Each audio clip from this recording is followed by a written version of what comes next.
खुलुमबाय स्टुडियो आं दायो दं राजीव बसुमतारी बे समाव क'क्राझार DTO अफिसनिफ्राय मोनसे एबा DTO मावख'निफ्राय मोनसे गोख्रों फोसावनाय गोबां गारि बिगोमाफोरा गारिनि फोरमान बिलाइफोरनि खालारा जोबनानै थांबाय एबा फेल जाबाय बे गारि लेखा एबा गारिनि लेखा फेल जानायफोरनि थाखाय मोनसे गोख्रों फोसावनाय क'क्राझार DTO अफिसनिफ्राय गोबाव समनिफ्रायनो फोरमायगासिनो दंदि गारि एबा साखा खबनै खबथाम खबब्रै गासैबो गारिनि लेखाफोरा जुदि फेल जाबाय अब्लानिया थाबनो DTO अफिसाव लेखाफोरखौ जमा होनो थाखाय खावलायदोंमोन नाथाय बे खामानिखौ गोबां गारि बिगोमाफोरा एबा गोबां गारि सालायग्रा बिथांमोना मावनाय जायाखै होननानै DTO अफिसार थामहिनबा क'क्राझार जिल्लानि DTO अफिसार धजेन बसुमतारी बिथाङा दाब दाब जायगायाव बेरायनानै बाथ्रा फोरमायदों नंगौ बे समाव खौरांनि गेजेरजों फोरमायदों दि क'क्राझार जिल्लानि DTO अफिसार धजेन बसुमतारी बिथाङा थांनाय अक्ट'बर दाननि 15 खालारनि गेजेरावनो गासैबो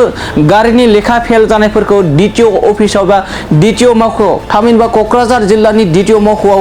जमा खालामनो थाखाय बिथोन होनाय जादोंमोन नाथाय गोबां गारि बिगोमा आरो गारि सालायगिरि बिथांमोना बे खामानिखौ मावनाय नुवाखै होननानै बिथां धजेन बसुमतारीया बिथाङा फोरमायदों आसाम सरकारनिफ्राय सुबिदा खालामना होनायखौ दासिमबो गारि मटर सालायगिरिफोरा एबा गारिनि बिगोमाफोरा गाव गावनि गारि लेखाफोरखौ फेल जानायखौ खालामना लायाखै एबा आपडेट खालामना लायाखै होननानै धजेन बसुमतारी थामहिनबा DTO अफिसार धजेन बसुमतारी बिथाङा फोरमायदों बे सुबिदाखौ थांनाय 15 जुलाइनिफ्रायनो आसाम सरकारा खालामना होनाय जादोंमोन आरो सेप्तेम्बरसिम एबा 15 सेप्तेम्बरसिम बे खालारखौ होनाय जादोंमोन नाथाय बे खालारनि गेजेरावबो गोबां गारिनि कागजफोरा एबा डकुमेन्टसफोरा फेल जानायखौ दासिमबो DTO अफिसाव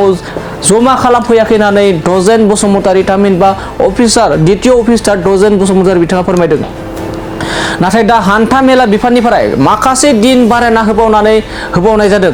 15 अक्ट'बरनिफ्राय एबा 15 अक्ट'बरनि गेजेराव बयबो गारि मटर सालायगिरिफोरा गाव गावनि गारि लेखाफोरखौ थि खालामना लानांगौ होननानै फोरमायदों हान्था मेला बिफाननि अफिसार एबा क'क्राझार जिल्ला हान्था मेलानि अफिसार धजेन बसुमतारी बिथाङा आरो गोख्रोङै मोनफ्रोमबो जायगायाव थांनानै गारि मटर सालायगिरिफोरनिसिम मोनसे मिथिसार होनायखौ नुनो मोनगासिनो दं गारि मटर सालायगिरिफोरा गाव गावनि गारि लेखाफोरखौ थि खालामना लानो थाखाय अनलाइननि गेजेरजोंबो खालामना लानानै DTO अफिसाव हैनो हागोन होननानै बाथ्रा फोरमायदों क'क्राझार जिल्ला हान्थामेलानि अफिसार धजेन बसुमतारी बिथाङा बे समाव फिन फोरमायबावदि जाय बिथांमोना एबा जाय गारिनि बिगोमा बिथांमोननि एबा गारिनि लेखाफोरा जुदि फेल जाबाय एबा गारिनि लेखानि सम सीमाया बारलांबाय अब्लानिया थाबैनो क'क्राझार DTO अफिसाव डकुमेन्टसफोरखौ एबा फोरमान बिलाइफोरखौ जमा होनो थाखाय क'क्राझार हान्था मेलानि अफिसार धजेन बसुमतारी बिथाङा खावलायनायखौ नुनो मोननाय जादों दानिया बे समाव क'क्राझार जिल्ला हान्था मेलानि अफिसार धजेन बसुमतारी बिथाङा मा फोरमायजों आबुङै मिथिना लानि जोबोद गोनां मोनसे माबा लानानै जों मिथिसार होनो फैदों बेवहाय 20 मिनिटल' नङा जों क'क्राझार जिल्लानि मोनफ्रोमबो खना खनला जायगायाव जों बे माबाखौ खिथागासिनो दङ दा गोनां बाथ्राथार बियो माने मोनसे डेफिनिट टाइमनि थाखायल' गभर्नमेन्टआ बे सुबिदाखौ होदों नालाय बेखौ माने गारि बिगोमाफ्रा मिथिनो गोनांथार दा खोथाया जाहैबाय जों सिगांनिफ्रायनो नोंथांमोननि दारैनो होन बा इउनियननि कर्मकर्ताजोंखौनो होन बेनार होन माइक खालामनानै माइकिंनि थ्रुयै होन जेरैबो जों नाजाजोब्बाय जाहाथे बे माबाया फोसावनाया बयनिबो खाथियाव सौहैयो थेवबो दा एसे टाइम बारायनानै होबावदों गभर्नमेन्टआ बेखौसो खोब माने स्पष्ट भाबै बुंनो आं आखायाव लादों दा बाथ्राया जाहैबाय फिटनेस फेल गारिफोरनि जिथु फाइन बे फाइना बिराद बुरजा जायो नालाय आसाम सरकारा माने मोनसे बिराद मोजां सुबिदा होदों मास मोनथामनि थाखाय बे जुलाइ दाननि 15 थारिखनिफ्राय जादोंमोन जुलाइ दाननि ओमफ्राय मास मोनथाम होनोबा सेप्तेम्बरनि 15 थारिखसिम जाबाय दा सेप्तेम्बरनि 10आव जोब्बायमोन बियो दा जोंना बहुद गारि दं नोंथांमोना नुनो मोनदों बिसोर रावबो थाङाखै बे सुबिदाखौ लानो माने जेराव 50 थाखा फाइन बिनि जायगायाव मात्र 10 थाखा होबानो गयो गारि फैदो एसे जेराव 1 बोसोराव 18,250 थाखा फाइन जायो बे बेलायाव मात्र 3,600 थाखा होबानो बिनि दाय दसा गासिबो जोबजोबो आरोखि बेबादि आसाम गभर्नमेन्टआ मोनसे बिराद मोजां सुबिदा होदों दा आरो बिसोरखौ अननानै बहुदा हयथ' सोरबा फैसा गैया सोरबा बिभिन्न माने उसुबिदा थायो बेखौ साननानै आसाम गभर्नमेन्टआ आरो 1 मास बारायना होबावदों बाथ्राया जाहैबाय सेप्तेम्बरनि 15 थारिखसिममोन नालाय दा सेप्तेम्बर 15 थारिखनिफ्राय मास मोनसे होनोब्ला अक्ट'बरनि 15 थारिखसिम नैबे सुबिदाया बहाल थाबावगोन आरोखि दा बे टाइमनि गेजेराव बे फेल जानाय कागजफोरखौ अफिसाव थिक खालामनानै लायोब्ला बिथांमोना खुब खम खरसावनो गावनि कागजखौ थिक खालामनानै लानो हागोन ओमफ्राय बिराद आरामै सोलिनो हागोन आरो बेखौ जुदि खालामाब्ला नैबे अक्ट'बर 15 थारिखनि उनाव माने सिगांनि बायदिनो बिराद बुरजा फाइन जागोन आच्चा बेवहाय मोनसे जोबोद गोनां बाथ्रा दं बे जाहैबाय अफिसाव जेनेबा मानसिफ्रा गोजान जायो हिसाबै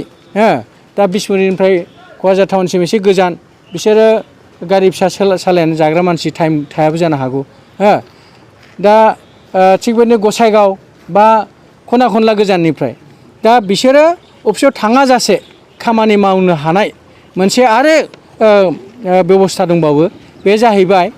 नैबे आं नोंथांमोननो नैबेखौ खिथागोन नैबे अनलाइन गेजेरजों माने माब्रै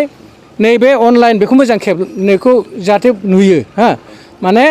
बेहाय जिखुनु कम्पिउटार सेन्टाराव नैबे वेबसाइटखौ खिथाहैयोब्ला बे वेबसाइटआवनो बे गावनि बे गारिनि बेसेबां फाइन दं बाहाय हारसिंनो श' जाखायो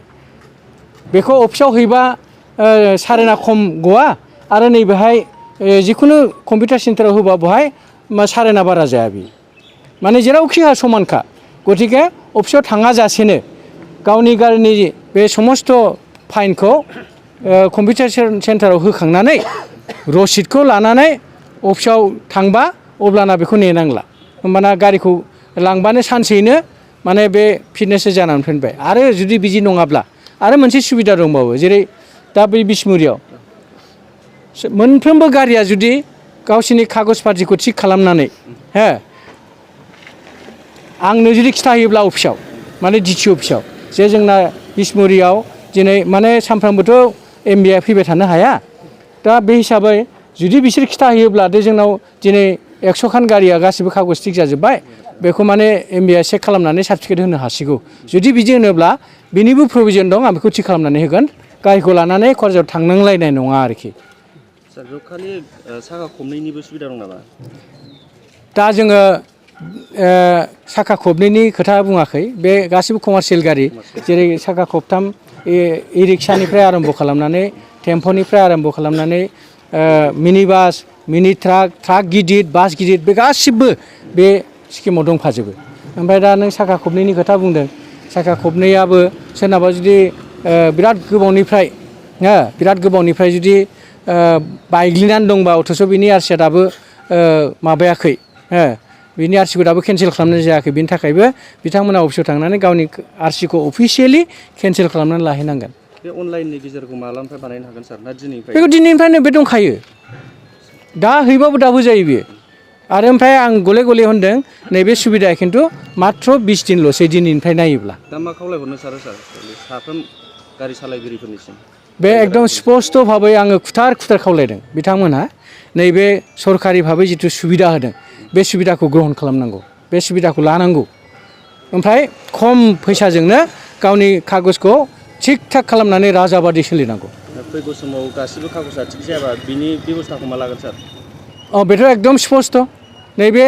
अक्ट'बरनि 15 थारिखनि उनावनो जों ओरैनो हमग्लुंगासिनो दंखायो खिन्थु दा जोङो माने मा होनदों जोङो माने मेसेजआ थांथों होननानै खिथागासिनो दं गेजेर गेजेर गंफा गंनै हमदों बे गंनै गंथाम हमदों बे आलादा खोथा खिन्थु जों लुबैदों मा बे हमनायखौ नुनानै बिसोर गावबा गाव माने खामानिखौ मावनानै लाथों आरो मोनसे जोबोद गोनां खोथाया जाहैबाय गारिखौ जेब्ला इ-चालान होयो हमो बै जे हमनायनि थाखाय एक्सट्रा फैसा माने फाइन बुरजा फैयोना बे फाइनखौ माने एक्सट्रा फाइन बे माने बिसोरखौ हमामोनब्ला MVIआ फैनानै हमामोनब्ला बेखिनि फाइनखौ होआजासेनो बेखिनि फाइनजोंनो बिनि गारिनि कागजआ जागौमोन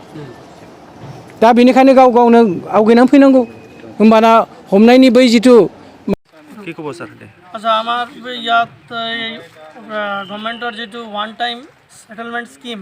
OTS বুলি পপুলাৰলি ন'ন সেইটো আমি চবক জনাইছোঁ মাইক যোগে